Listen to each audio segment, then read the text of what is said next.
thing that disappeared was little things, where she left her glasses, names, and dates. We all laughed and said, that's Grandma.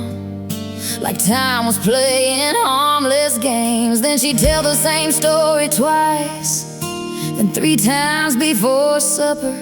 And somewhere deep inside my chest, I started fearing what was coming.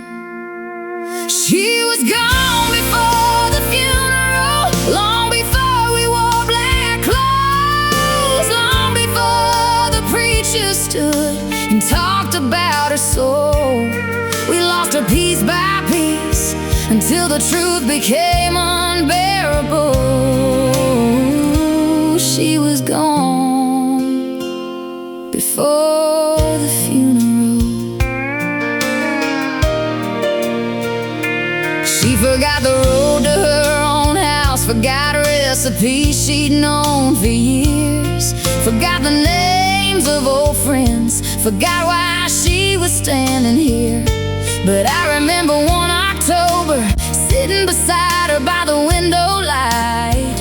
She looked at me and called me Susan, and Susan wasn't me. She was gone before the funeral, long before the flowers came, long before the family gathered and spoke her name. The hardest goodbyes don't happen all at once, they happen slow.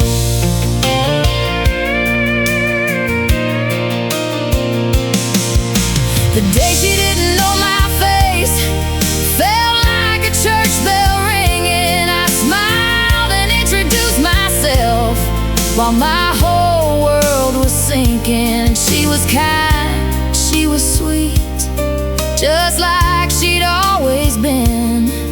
But the woman who raised me was somewhere I couldn't reach.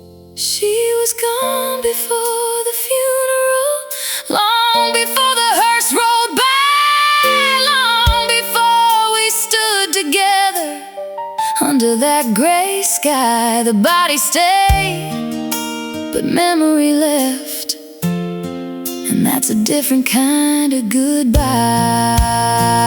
I used to think grief arrived in one moment, a phone call, a final breath. Nobody tells you about the version that comes in slow motion instead.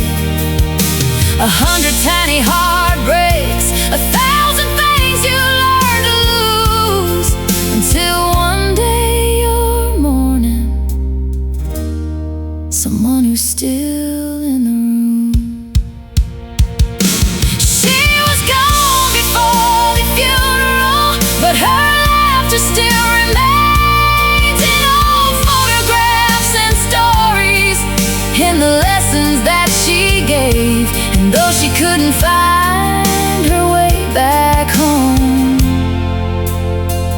we'll carry her name.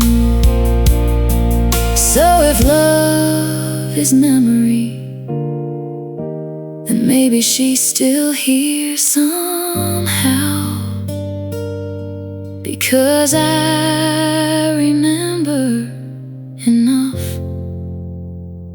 for both of us now.